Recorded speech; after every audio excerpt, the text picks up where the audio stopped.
السلام علیکم ورحمۃ اللہ تعالی وبرکاتہ۔ الحمد للہ الذی ابدع الافلاک والارضین، والصلاة والسلام علی من کان نبیا وآدم بین الماء والطین، وعلى آلہ واصحابہ اجمعین۔ اما بعد، فاعوذ باللہ من الشیطان الرجیم، بسم اللہ الرحمن الرحیم۔ والعصر ان الانسان لفی خسر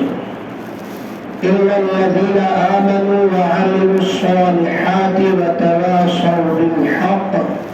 وتواصوا بالصبر۔ صدق اللہ مولانا العظیم وصدق رسوله النبي الأمين المكين المتين الكريم، ونحن على ذلك لمن الشاهدين والشاكرين، والحمد لله رب العالمين۔ آئیے نہایت ہی عقیدت المحبت کے ساتھ دونوں عالم کے مالک و مختار،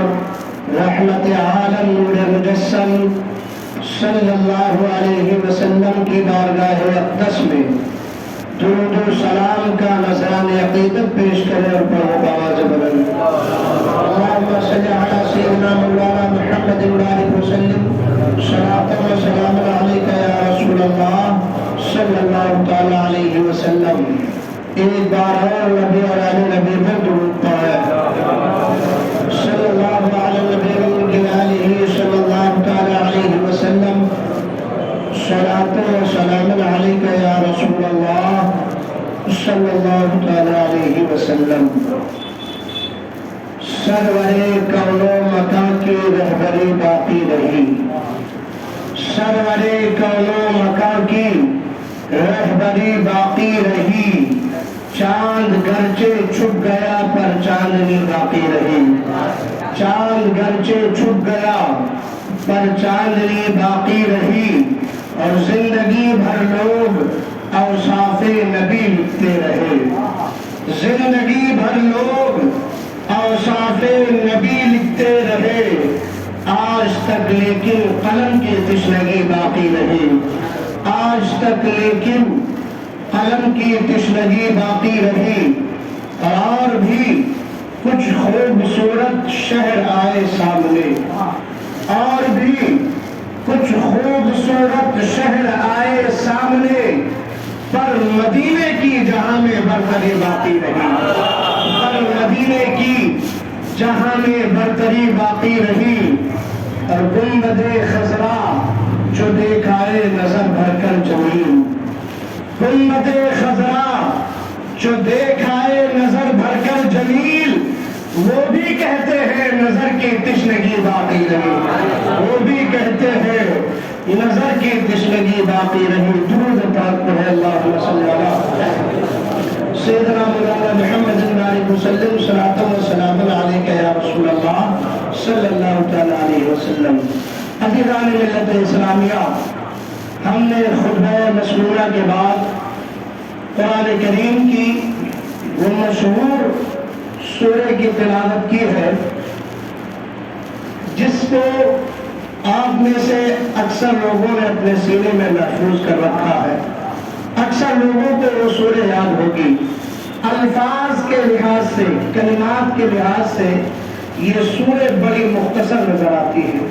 لیکن معانی اور مفاہیم کے اعتبار سے، تفسیر کے اعتبار سے یہ قرآن کی وہ عظیم الشان سورہ ہے کہ اگر اسی سورہ پر ہمارا عمل ہو جائے تو ہماری دنیا بھی کامیاب ہو جائے گی، آخرت بھی کامیاب ہو جائے گی۔ اسی لیے کہا گیا ہے کہ قرآن کریم کو پڑھنا ہے، اور جو شخص قرآن کریم کو سمجھ کر پڑھتا ہے، اس کے پڑھنے کا مزہ، اس کے پڑھنے کی لذت، اس کی چاشنی کچھ اور ہوا کرتی ہے۔ آپ دیکھیں قرآن کریم کی جو آیات اور قرآن کریم کی جو صورتیں آپ کو یاد ہیں، اگر صرف ان کو آپ نے زبانی طور پر یاد کر لیا ہے، ان کے معانی اور مفاہیم کو، ان الفاظ کے ترجموں کو نہیں سمجھتے ہیں، تو پڑھنے میں وہ لطف اور مزہ نہیں ہے جو مزہ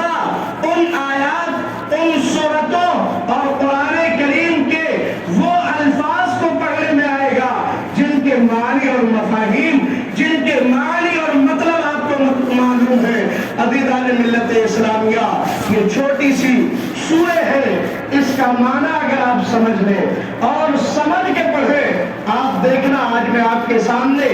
اس کی تفسیر اور اس کے معنی بیان کرنے کی کوشش کروں گا۔ آج سے پہلے آپ نے جب اپنی نماز میں سورہ عصر کی تلاوت کی تھی، اس کا مزہ، اور آج کے بعد اگر آپ نے معنی اور مفاہیم یاد کر لیا، اس کا مزہ بالکل ڈیفرنٹ ہوگا، بالکل مزہ مختلف ہو جائے گا۔ اس لیے کہ قرآن کو پڑھنا اور سمجھ کے پڑھنا یہ بڑی عظیم نعمت ہوا کرتی ہے۔ پروردگار عالم کا ارشاد ہے والعصر، قسم ہے زمانے کی۔ اب والعصر میں مفسرین کرام کی مختلف رائے ہو گئی کہ عصر سے کیا مراد ہے، نماز عصر مراد ہے یا مطلق زمانہ مراد ہے یا کوئی اور چیز اس سے مراد ہے۔ تو میں بڑی لمبی تفسیر میں آپ کو جا کے الجھانا نہیں چاہتا، مختصر انداز میں یہ سنے، اس کا ترجمہ میرے امام نے اعلیٰ حضرت نے اس انداز میں کیا ہے، والعصر قسم ہے زمانے محبوب کی، سبحان اللہ۔ جہاں مفسرین کرام کی رائے آ کے ٹک جاتی ہے، جہاں مفسرین کرام کے نظریات اور تفسیریں آ کے رکتی ہے، وہ مفہوم یہ ہے کہ اس سورہ عصر کے پہلے جملے میں جو قسم کھایا گیا ہے یہ ہمارے اور آپ کے نبی کے زمانے کی قسم ہے، سبحان اللہ۔ والعصر اعلیٰ حضرت فرماتے ہیں زمانے محبوب کی قسم، سبحان اللہ۔ ان الانسان لفی خسر، بے شک انسان گھاٹے میں ہے، خسارے میں ہے۔ انسان مطلقاً انسانیت کو خسارے میں کس نے کہا؟ قرآن نے کہا ان الانسان لفی خسر، کہ بے شک انسان مطلق انسانیت خسارے میں ہے، گھاٹے میں ہے، نقصان میں ہے۔ آگے حرف استثناء کے ذریعے کلام کو مستثنا کر دیا گیا اور ارشاد فرمایا گیا الا الذین آمنوا وعملوا الصالحات۔ سنو، ساری انسانیت گھاٹے اور خسارے میں ہے، الا الذین آمنوا، مگر وہ لوگ جو ایمان لے آئے۔ قرآن نے کہا وہ گھاٹے میں نہیں گئے، سبحان اللہ۔ ایمان والے بولے سبحان اللہ۔ قرآن نے کہا ساری انسانیت گھاٹے میں ہے، خسارے میں ہے، الا الذین آمنوا، مگر جو لوگ ایمان لے آئے اب ان کا گھاٹا، نقصان، خسارہ ختم ہو گیا۔ لیکن اسی پر اکتفا نہیں کرنا ہے، الا الذین آمنوا پہ رک نہیں جانا ہے، یہیں پر وقف کر کے اپنے زندگی کو موقوف نہیں کر دینا ہے، آگے بھی بڑھنا ہے۔ آگے کیا کہا؟ وَعَمِلُوا الصَّالِحَاتِ، ایمان لانے کے بعد جن لوگوں نے نیک کام کیا، جن لوگوں نے نیکی کے دامن کو تھاما، جن لوگوں نے اسلام کے دامن کو تھاما، جن لوگوں نے سچائی کے دامن کو پکڑا، وہ لوگ کامیاب ہیں۔ کون کامیاب ہے؟ اِلَّا الَّذِينَ آمَنُوا وَعَمِلُوا الصَّالِحَاتِ، کہ جو لوگ ایمان لائے اور ایمان لانے کے بعد ان لوگوں نے نیکی کا دامن تھاما، نیکی کے کام انجام دیے، وَتَوَاصَوْا بِالْحَقِّ، اور آپس میں ایک دوسرے کو سچائی، حق بات کی تلقین کرتے رہے، ایک دوسرے کو آپس میں سچائی کی طرف بلاتے رہے، ایک دوسرے کو آپس میں نیکی کی دعوت دیتے رہے۔ یاد رکھنا مسلمانوں، یہ منبر پہ کھڑے ہو کے آپ کے مسجد کے امام کی صرف ذمہ داری نہیں ہے کہ آپ کو نیکی کی دعوت دے، بلکہ ہر مسلمان کی، مسلمان ہونے کے ناطے یہ ذمہ داری بنتی ہے کہ اپنے بھائی کو وہ نیکی کی دعوت دے، اپنے مسلمان بھائی کو وہ برائی سے روکے، اپنے مومن بھائی کو مسجد تک لے کے آئے، اپنے مومن بھائی کو جنت کا راستہ بتائے۔ یہ صرف امام اور علماء کرام کی ذمہ داری نہیں ہے، یہ ساری امت محمدیہ کی ذمہ داری ہے کہ ہر مسلمان، ہر مومن، ہر ایمان والا اپنے دوسرے ایمان والے بھائی کی آخرت کی فکر کرے اور اس کو اچھی اچھی باتیں بتائے۔ اسی کو قرآن نے کہا وَتَوَاصَوْا بِالْحَقِّ، کامیاب لوگوں کی علامت، کامیاب لوگوں کی پہچان، کامیاب لوگوں کا انٹروڈکشن قرآن اس طرح کرا رہا ہے کہ کہ کامیاب وہ ہے جو ایمان لائے، نیکی کا دامن تھاما، اور اس کے بعد وتواصوا بالحق، ایک دوسرے کو آپس میں حق بات کی تلقین کرتے رہے، وتواصوا بالصبر، حق بات کی تلقین کے ساتھ ساتھ جب کسی کے گھر میں کوئی حادثہ، کسی کی زندگی میں کوئی پریشانی پیش آئی، کسی کی زندگی میں کوئی تکلیف کے لمحات آئے، اب یہاں مسلمان کی ذمہ داری کیا بنتی ہے؟ پہلے آپ مسلمان ہونے کے ناطے آپ ایمان لائے، نیکی کا دامن تھاما، پھر اپنے بھائی کو سچائی کی تلقین کرتے رہے، لیکن جب آپ کا کوئی مسلمان بھائی تکلیف میں ہو، جب آپ کے کسی مسلمان بھائی کے گھر میں کوئی مصیبت پہنچے، اب آپ کی ذمہ داری کیا بنتی ہے؟ قرآن نے کہا وَتَوَاصَوْا بِالصَّبْرِ، اور آپس میں ایک دوسرے کی صبر کی تلقین کرتے رہے۔ یہی وجہ ہے کہ آج جو نیک لوگ ہیں، جنہوں نے نیکیوں کا دامن تھاما ہے،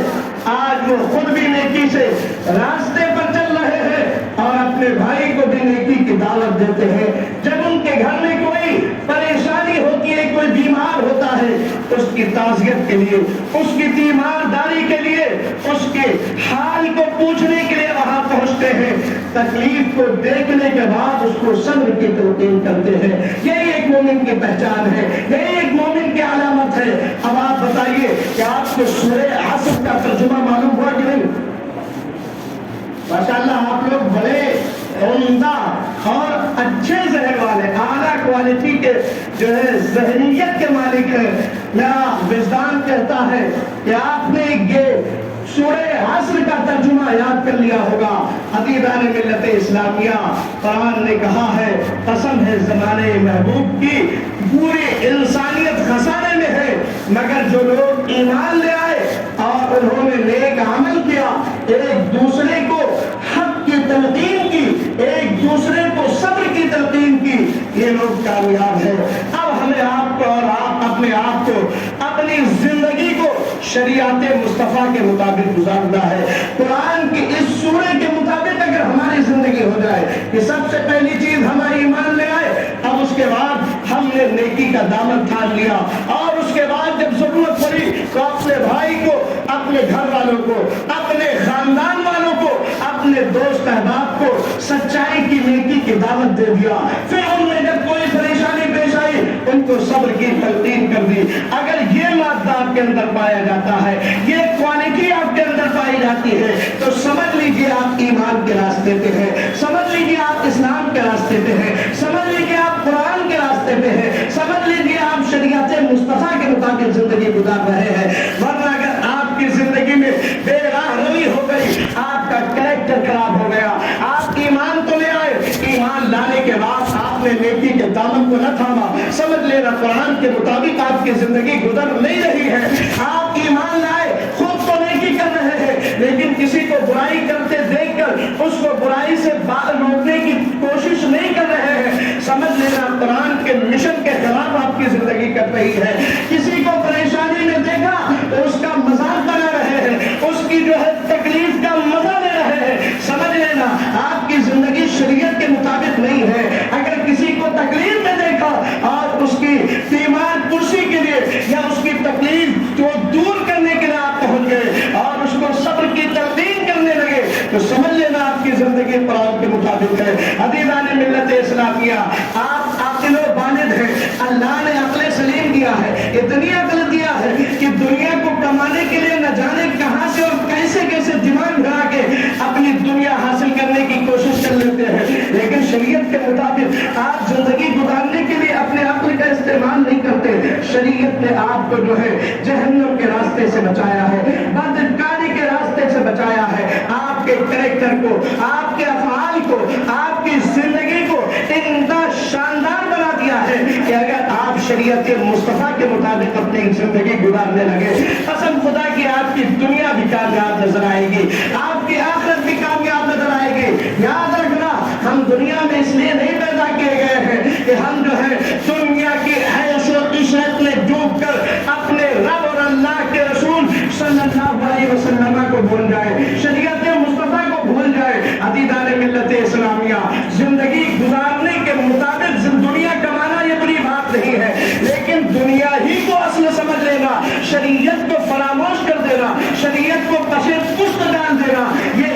کی عقل مندی نہیں ہے. آپ آئے ہو دنیا میں کس لیے آئے ہو؟ آپ کے آنے کا، آپ کے پیدا ہونے کا، آپ کی زندگی کا جو مشن ہے وہ آج سے تقریباً 1450 سال پہلے ہی پروردگار عالم نے بیان فرما دیا تھا کہ انسان کو دنیا میں دنیا حاصل کرنے کے لیے نہیں پیدا کیا گیا ہے. دنیا کی رنگینیوں میں، دنیا کی عیش و آرائش میں، دنیا کی حسین وادیوں میں ڈوب جانے کے لیے انسان کو نہیں پیدا کیا گیا ہے، بلکہ اٹھاؤ 27واں پارہ دوسرے صفحے پہ ہی پروردگار عالم کا فرمان ہے کہ اللہ نے فرمایا ہے وَمَا خَلَقْتُ الْجِنَّ وَالْإِنسَ إِلَّا لِيَعْبُدُونِ. اے لوگوں سنو، ہم نے جن اور انس کو اپنی عبادت کے لیے پیدا کیا ہے. حبیبان ملت اسلامیہ، اب آپ سمجھ لیں، اگر آپ دنیا کی آرائش میں ڈوب کر اپنے پروردگار عالم کی عبادت کو بھول چکے ہیں، سمجھ لیجئے پروردگار کو بعد میں بھولے ہیں، پہلے اپنی پیدائش اور اپنی زندگی کے مقصد کو آپ نے فراموش کر دیا ہے. اس لیے کہ تمہاری زندگی کا مقصد صرف دنیا کی رعنائیوں میں ڈوبنا نہیں ہے،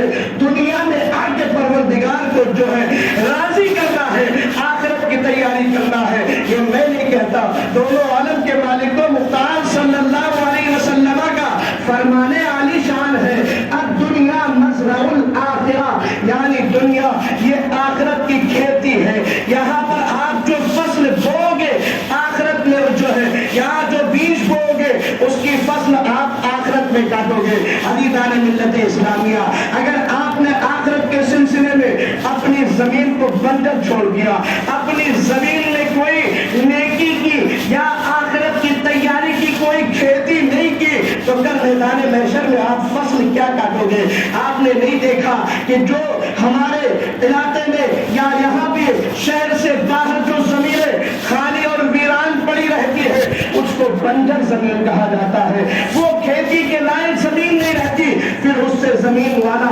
نفع نہیں اٹھا سکتا. اسی طرح ہمارے دل کی دنیا جو ہے، ہمارے دل کی جو کھیتی ہے وہ آخرت کی اصل میں کھیتی ہے. اگر آپ نے اپنے دل کے اندر آخرت کی کھیتی کا بوجھ بیج نہیں بویا تو سمجھ لینا آپ کی آخرت میں آپ کی کھیتی ایک دم ویران اور بنجر نظر آئے گی، آپ اس سے کوئی فائدہ نہیں اٹھا سکتے. عزیزان ملت اسلامیہ، مسلمان ہونے کے ناطے، ایمان والا ہونے کے ناطے آپ کو شریعت مصطفیٰ کے مطابق زندگی گزارنی ہے، آپ کو قرآن و حدیث کے مطابق زندگی گزارنی ہے. اپنے کردار، اپنے کریکٹر، اپنے اعمال کو آخرت کی تیاری کے لیے اپنے اعمال کو اس کے مطابق بنانا ہے. ورنہ یاد رکھنا یہ چند دن کی دنیا میں زندگی ختم ہو جائے گی، پھر ہمیشہ کے لیے جو بخاری زندگی ہے. اگر ہم نے دنیا میں آخرت کی کوئی تیاری نہ کی تو آخرت میں ہمارے اس کا کوئی صلہ نہیں ملے گا. پھر ہماری دنیا بھی تباہ ہوتی ہوئی نظر آئے گی، ہماری آخرت بھی تباہ ہوتی ہوئی نظر آئے گی. اپنے کردار اور کریکٹر کو اپنا ایسا بنائیے کہ تاریخ جو ہے یہ کہتی ہوئی نظر آئے کہ اسلام اور اسلام کے چاہنے والوں کا کردار اتنا اجاگر ہوا کرتا ہے کہ آپ کے کردار کو، آپ کے کریکٹر کو، آپ کے جو ہے زندگی کے حالات کو دیکھ کے لوگ کلمہ پڑھنے پہ مجبور ہو جائے. عزیزان ملت اسلامیہ، اپنے اسلاف کی، اپنے آبا اجداد کی تاریخ اٹھا کے پڑھیے کہ ہمارے آبا اجداد کے جنازے بھی لوگوں کو کلمہ پڑھاتے ہوئے نظر آتے ہیں. سبحان اللہ. مجھے یاد آتا ہے تاریخ کا وہ سنہرا واقعہ کہ حضرت امام محمد رحمت اللہ علیہ کا جب بصرہ کی سرزمین پر انتقال ہوا، عزیزان ملت اسلامیہ، امام محمد رحمت اللہ علیہ کے جنازے میں پورے علاقے اور آبادی کے لوگ جو ہے شرکت کے لیے حاضر ہو گئے. آپ کے بصرہ میں کچھ یہودی اور نصرانی عیسائی بھی رہا کرتے تھے. جب انہوں نے مسلمانوں کا جم غفیر دیکھا اور انہوں نے سوچا کہ اتنے بڑے امام جو مسلک امام اعظم کے کاتب ہیں، جو مسلک امام اعظم کو مدون کرنے والے امام ہیں، امام محمد رحمت اللہ علیہ، جب یہود نصرانیوں نے دیکھا کہ اتنا بڑا مجمع ہے مسلمانوں کے امام کے جنازے میں، چلو ہم لوگ بھی اس جنازے میں شرکت کرتے ہیں. آج بھی لوگ جو ہے کچھ جو ہے بھائی چارگی کے لحاظ سے، کچھ محلہ اور پڑوس کے لحاظ سے غیر بھی ہمارے جنازوں میں آ جایا کرتے کرتے ہیں۔ عزیزان ملت اسلامیہ، حضرت امام محمد رحمت اللہ علیہ کے جنازے میں یہودی اور نصرانی بھی شامل ہوئے۔ جب انہوں نے مسلمانوں کو اپنے امام کے جنازے کو کندھا دیتا ہوا دیکھا تو انہوں نے کہا کہ جب ہم جنازے میں شریک ہو ہی گئے ہیں، جب ہم ان کے جنازے میں پہنچ ہی گئے ہیں، تو کیوں نہ ہم لوگ بھی امام اعظم کے جنازے کو کندھا دے دیں۔ عزیزان ملت اسلامیہ، تاریخ بتاتی ہے کہ امام محمد رحمت اللہ علیہ کے جنازے میں شریک ہونے والے یہودی، عیسائی، نصرانی جو شریک ہوئے تھے اور مسلمانوں کو کندھا لگاتا دیکھ کر وہ بھی امام محمد رحمت اللہ علیہ کے جنازے کو جب کندھا لگانے گئے ہیں، جو بھی امام محمد کے جنازے کو کندھا لگاتا تھا کلمہ پڑھ کے مسلمان ہو جاتا تھا۔ جو بھی امام محمد رحمت اللہ علیہ کے جنازے کو کندھا لگاتا تھا کلمہ پڑھ کے مسلمان ہو جاتا تھا۔ ہمارے اسلاف کی تاریخ اتنی سنہری ہے، آج ہم کلمہ والے ہیں، ہمارے کریکٹر کو دیکھ کر، ہمارے افعال کو دیکھ کر لوگ صرف ہم پر نہیں بلکہ اسلام پر بھی انگلیاں اٹھاتے ہوئے نظر آتے ہیں۔ میں اللہ اس کے رسول کا واسطہ دے کے آپ سے کہتا ہوں کہ اے مسلمان، کم سے کم تجھے اپنی عزت کا نہیں خیال ہے تو مدینے والے آقا کی عزت کا خیال کر لے، مدینے والے مصطفیٰ کے لائے ہوئے مذہب اسلام کا خیال کر لے۔ کم سے کم کہیں ایسا نہ ہو کہ تیرے کریکٹر کی بنیاد پر لوگ مذہب اسلام پہ انگلیاں اٹھائے۔ آپ دیکھیں، آپ نے تاریخ نہیں پڑھی ہے کہ مذہب اسلام پہ انگلی نہ اٹھے، اس لیے جو ہے ہمارے اسلاف نے اپنی جانوں کو بھی قربان کر دیا ہے، اپنی ساری عزتوں کو اسلام کی عزت پہ قربان کر دیا ہے، تب جا کے اتنا تاریخ جو ہے سنہرا داغ اور اسلام کی یہ لہلہاتی ہوئی کھیتی، اسلام کا یہ چمکتا ہوا چمن ہمارے سامنے نظر آتا ہے۔ ورنہ اگر ہماری طرح ہی ان کے بھی کریکٹر اور ان کے بھی افعال ہوتے تو شاید جو اسلام کی آج یہ چمکتی ہوئی تاریخ ہے، اسلام کا جو یہ چمکتا ہوا چہرہ ہمارے سامنے نظر آ رہا ہے، شاید یہ چہرہ ہمارے سامنے نظر نہ آتا۔ ارے ہم تو ہم ہیں، بلکہ آپ تاریخ اٹھا کے دیکھو گے تو مانگنے والے فقیروں نے بھی اسلام کی عظمت کا خیال رکھا ہے۔ یاد آتا ہے مجھے یہ ہندوستان کی آزادی سے پہلے کا واقعہ ہے کہ اسی ہندوستان کے سرزمین دہلی کی جامع مسجد کی سیڑھیوں پہ بیٹھ کر ایک شخص بھیک مانگ رہا تھا، ایک فقیر جو ہے بھیک مانگ رہا تھا، اسی درمیان ایک انگریز آفیسر جو ہے جامع مسجد کے جو ہے دیکھنے کے لیے، جامع مسجد کا معائنہ کرنے کے لیے آتا ہے۔ وہ جب سیڑھیوں پہ چڑھتا ہے، اس فقیر نے اس کے سامنے ہاتھ پھیلا دیا، اس نے اپنے جیب سے پرس نکالا جو ہے اور اس کو کچھ بھیک دی، ساتھ ہی ساتھ وہ پرس اپنے جیب میں رکھنے کے بجائے اس کے پرس نیچے گر گئی۔ وہ آگے بڑھ گیا، اس فقیر نے پرس کو اٹھایا رکھ لیا، لیکن وہ شاید دوسری طرف سے نکل گیا۔ پھر اس فقیر نے اس پرس والے انگریز آفیسر کا بہت تلاش و جستجو کی، لیکن وہ نہیں ملا۔ آخر کار وہ پرس کو اپنے پاس حفاظت کے ساتھ رکھ لیتا ہے۔ تقریباً 1 سال کے بعد پھر وہ آفیسر جب دوبارہ دورے پہ آتا ہے، جامع مسجد کا معائنہ کرنے کے لیے سیڑھیوں پہ جاتا ہے، وہی فقیر جو 1 سال پہلے بعد بھیک مانگ رہا تھا، جب اس نے اس انگریز آفیسر کو دیکھا، پہچان لیا اور کہا بابو ذرا ٹھہریے، میرے پاس آپ کی کچھ امانت ہے، میں اسے واپس کرنا چاہتا ہوں۔ وہ انگریز آفیسر وہاں ٹھہر گیا، وہ بھاگتے ہوئے اپنی جھوپڑی میں گیا اور اس کی وہ گری ہوئی پرس جس میں بہت سارے پیسے اور بہت سارے ضروری ڈاکومنٹس اور اس کے کاغذات تھے، اس کو لے کے وہ واپس دوڑتا ہوا آیا اور اس انگریز کے حوالے کر دیا۔ اور جب انگریز نے وہ پرس پائی تو اس کی آنکھ حیرت کے ساتھ پھٹی کی پھٹی رہ گئی۔ اس نے کہا اے فقیر، تیرا معاملہ کیا ہے؟ تو بھیک مانگنے والا انسان ہے، تیرے ہاتھ ایسی پرس لگ گئی تھی کہ جس پرس کے اندر اتنا اماؤنٹ تھا، اتنا پیسہ تھا اور اس کے اندر ضروری کاغذات تھے، اگر تو چاہتا اس پرس پہ قبضہ کر لیتا اور تو چاہتا تو تیری زندگی بڑی حسین بن جاتی،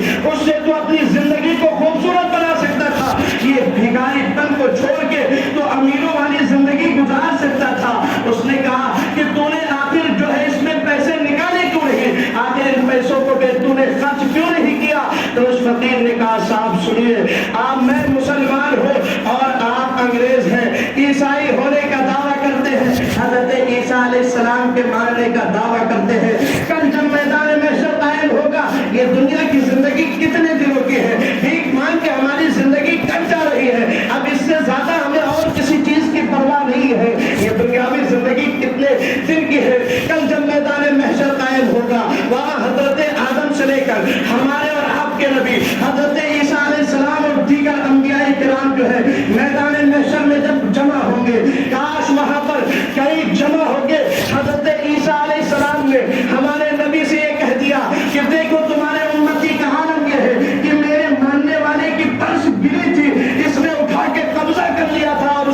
فیصلہ کیا تھا تو کل میں میدان محشر میں بھکاری کی زندگی گزارنا پسند کر سکتا ہوں، لیکن میدان محشر میں اپنے نبی کے سامنے ذلت و رسوائی پسند نہیں کرتا۔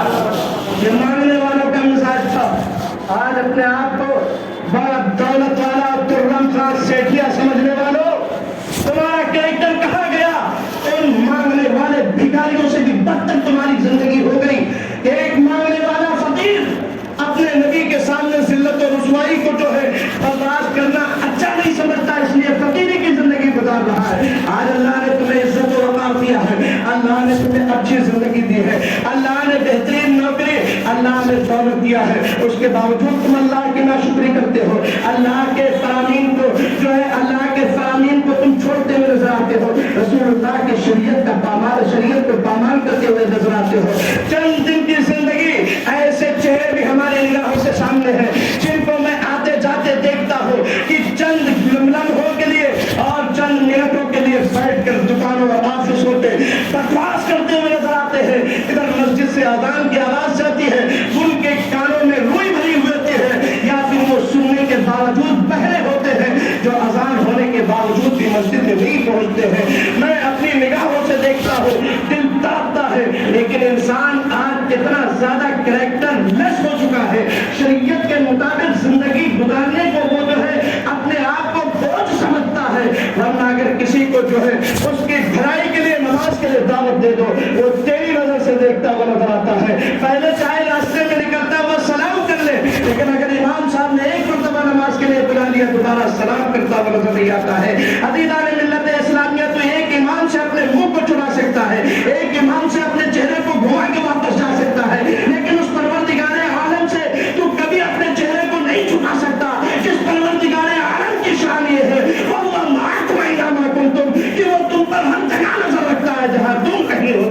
عزیزان ملت اسلامیہ، اس لیے اپنے اعمال کو، اپنے کریکٹر کو، اپنے زندگیوں کو سدھاریے، شریعت مصطفیٰ کے مطابق زندگی گزاریے۔ میں یہ کہتا ہوں، بار بار کہتا ہوں کہ کم سے کم تمہیں اپنی عزت کا خیال نہیں ہے تو شریعت کی عزت کا خیال کر لیجیے، اپنی عزت کا خیال نہیں ہے تو مدینے والے آقا کے مذہب اسلام کا خیال کر لیجیے، اسلام کو،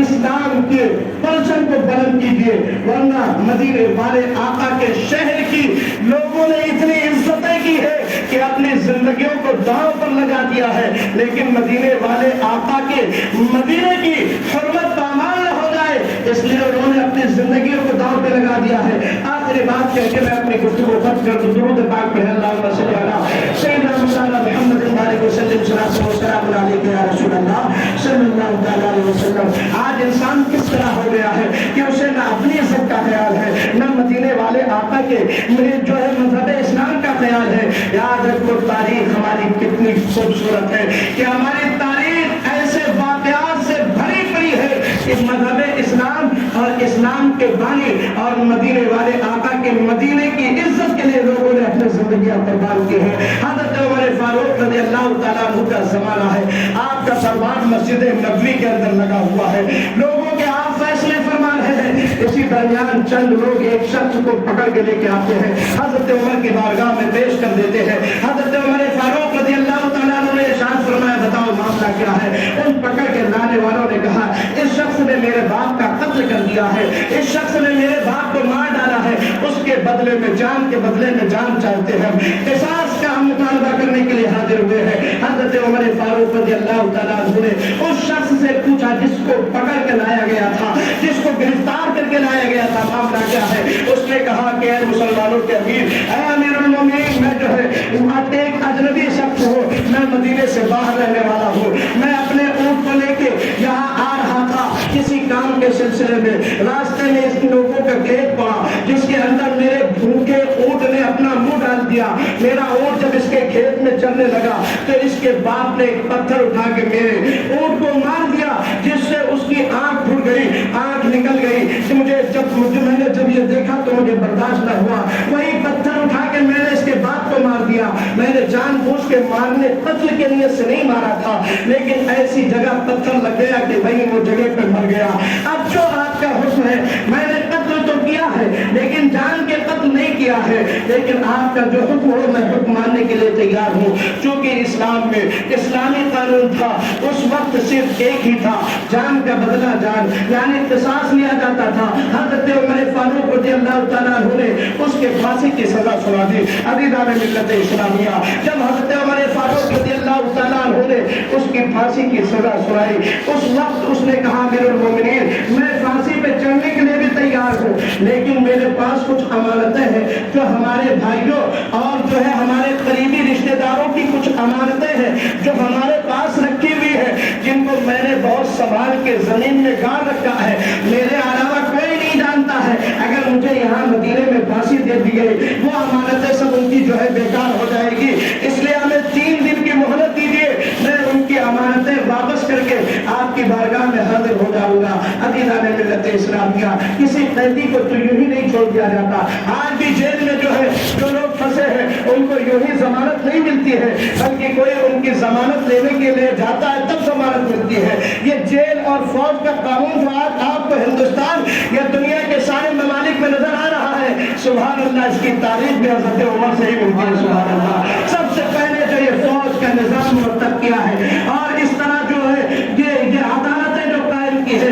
اس طرح فیصلے کا جو رواج ڈالا ہے, حضرت عمر فاروق کی شان ہے. عزیزان ملت اسلامیہ, حضرت عمر فاروق نے ارشاد فرمایا ٹھیک ہے تمہیں ضمانت دے دی جائے گی, لیکن کوئی ضامن لاؤ جو تمہاری ضمانت لے لے کہ ہاں میں اس کی ضمانت گارنٹی لیتا ہوں کہ یہ واپس آئے گا. اس لیے کہ ضمانت کا مطلب یہ ہوا کرتا ہے اگر جس کی ضمانت لی گئی ہے, جس نے ضمانت لی ہے, وہ شخص واپس اگر نہ آئے تو جس نے ضمانت لی ہے اس کو ہی پھانسی دے دی جائے گی. قانون یہ ہے, قاعدہ یہ ہے. اس شخص نے پورے مجمع پہ نظر ڈالی, چونکہ وہ اجنبی تھا, مسافر تھا, وہاں پورے مدینے میں اس کا کوئی جان پہچان والا نہ تھا. اس نے نظر ڈالی, نظروں کو نہیں کے چھپا لے, کہا امیر المومنین اس اجنبی شہر میں میرا کوئی جان پہچان والا نہیں ہے, میرا کوئی رشتہ دار بھی نہیں ہے, میرا کوئی تعلق بھی والا نہیں ہے, میرا کوئی دوست نہیں ہے, میں کسے ضمانت پیش کروں. عزیزان ملت اسلامیہ, وہ اپنی بات امیر المومنین کی بارگاہ میں کہہ رہا تھا. اسی درمیان حضرت ابو ذر غفاری رضی اللہ تعالیٰ عنہ کھڑے ہوتے ہیں اور کہتے ہیں امیر المومنین میں اس شخص کی ضمانت دیتا ہوں. حضرت ابو ذر غفاری رضی اللہ تعالیٰ عنہ نے اس اجنبی شخص کی ضمانت دے دی. وہ شخص چلا گیا, 3 دن گزر گئے. اب تیسرے دن جب پھانسی کا وقت آیا, پورا مدینہ جمع ہوا کہ وہ شخص آئے گا اور اسے پھانسی دی جائے گی. لیکن جب پھانسی کا وقت آیا, اس وقت پھانسی کے وقت تک وہ شخص نہ پہنچ سکا. اب لوگوں نے حضرت ابو ذر غفاری کو مخاطب کر کے کہا ابو ذر تم نے بہت بڑی غلطی کر دی, تم نے ایک ایسے شخص کی ضمانت لے لی جس کو تم نہ جانتے تھے, نہ جس کے گھر کا ایڈریس پتا, جس کا نام و نشان, نہ اس کا کوئی پتا تھا, تم نے اس کی آواز جو ہے ضمانت لے لی. حضرت ابو ذر غفاری رضی اللہ تعالیٰ عنہ خاموشی کے ساتھ کھڑے اور آپ نے ارشاد فرمایا میں نے ضمانت لی ہے تو میں پھانسی کے لیے بھی تیار ہوں, میں ضمانت لی ہے تو میں اس ضمانت کو پورا کرنے کے لیے تیار ہوں. حضرت ابو ذر غفاری رضی اللہ تعالیٰ عنہ وہاں پر پھانسی کے لیے تیار ہو جاتے ہیں, پھانسی کے پندے پہ چڑھنے کے لیے تیار ہوتے ہیں. لیکن ادھر دیکھا دنیا میں کہ ادھر سے ایک دھول اڑتی ہوئی نظر آتی ہے. ایک شخص سواری پر گھوڑے پر دوڑتا ہوا بڑی تیزی کے ساتھ نظر آتا ہے. جب قریب پہنچا تو دیکھا, لوگوں نے دیکھا کہ وہی شخص ہے جس کو ضمانت لے کے رہا کیا گیا تھا. وہ شخص جب قریب پہنچا, اب لوگوں کو, صحابہ کو, حضرت ابو ذر غفاری کوئی عام صحابی نہیں, بہت بڑے عظیم الشان صحابی ہے جن کے تعلق سے صحابہ کے دل میں تڑپ رہے تھے کہ کاش کسی طرح حضرت ابو ذر غفاری بچ جائے. عزیزان ملت اسلامیہ, جب وہ شخص کھڑا ہوا وہاں آ کے پہنچا, اب صحابہ کے دل کو چین پڑا اور وہ شخص جب وہاں پہنچا, پہنچنے کے بعد کافر المؤمنین میں حاضر ہو, ہمیں پھانسی دے دی جائے. عزیزان ملت اسلامیہ, حضرت عمر فاروق رضی اللہ تعالیٰ عنہ نے اس کو پھانسی کا حکم سنا دیا. لیکن پھانسی دینے سے پہلے حضرت عمر فاروق رضی اللہ تعالیٰ عنہ نے حضرت ابو ذر غفاری رضی اللہ تعالیٰ عنہ کو کھڑا کیا اور ارشاد فرمایا ابو ذر کیا سوچ کے تم نے اس اجنبی شخص کی گارنٹی لے لی تھی, کیا سوچ کے اس شخص کی, اجنبی شخص کی تم نے ضمانت لے لی تھی, اگر یہ نہ تھا تو ابھی تمہیں پھانسی دے دی جاتی. معاملہ کیا ہے؟ حضرت ابو ذر غفاری رضی اللہ تعالیٰ عنہ کھڑے ہوتے ہیں, آج کرتے ہیں امیر المؤمنین, جب آپ نے اس سے ضمانت طلب کی, جب آپ نے اس سے ضامن مانگا, اس نے پورے مجمع پہ نگاہ ڈالی, کوئی اس کا ساتھی نظر نہ آیا. اس کے دل میں یہ خیال آ سکتا تھا, تاریخ یہ کہہ سکتی تھی کہ ایک اجنبی شخص نبی کے شہر مدینہ میں پہنچا تھا, لوگوں سے ضمانت کی بھیک مانگ رہا تھا. نبی کے شہر میں کوئی بھیک دینے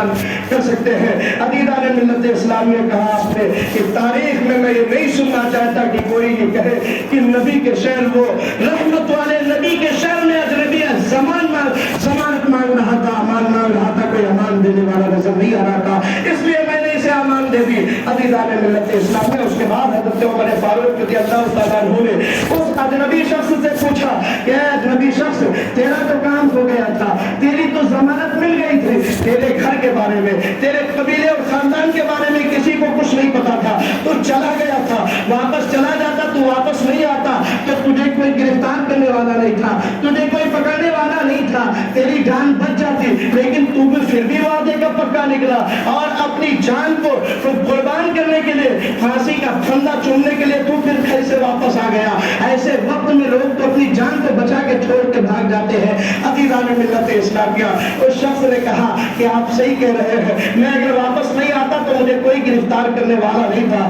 اس لیے کہ میرے بارے میں کسی کو کچھ پتا نہیں تھا، لیکن میں یہ سوچ کے واپس آ گیا ہوں کہ اس اجنبی کو اس مدینے میں، جب اجنبی شہر میں ایک شخص نے ضمانت دے دی اور میں اگر اپنی جان بچا کے بھاگ جاتا، واپس نہ آتا، تو کل قیامت تک کوئی کسی اجنبی کو کبھی ضمانت نہیں دیتا۔ اس ضمانت کو، اس عزت و وقار کو بچانے کے لیے میں حاضر ہو گیا ہوں۔ عزیزان ملت اسلامیہ، جب یہ باتیں سنی تو وہ بچے جن کے باپ کو اس نے قتل کیا تھا، وہ کھڑے ہوئے اور کہا امیر المومنین، آپ اپنا فیصلہ واپس لے لیجیے، ہم اس کے خون کو معاف کرتے ہیں، اس لیے کہ ہم نہیں چاہتے کہ تاریخ کا کلنک وہ ہمارے ماتھے پہ لگے کہ جب ایک اجنبی کو حضرت ابو ذر نے ضمانت دے دی، اجنبی وعدے پہ پہنچ گیا، تو ہم لوگ بھی اسے اپنے باپ کا خون معاف کرتے ہیں۔ عزیزان ملت اسلامیہ، یہ ہمارے اسلام کی تاریخ ہے کہ اسلام کے لیے، اسلام کی عظمت کے لیے اپنی جانوں کو بھی قربان کیا ہے،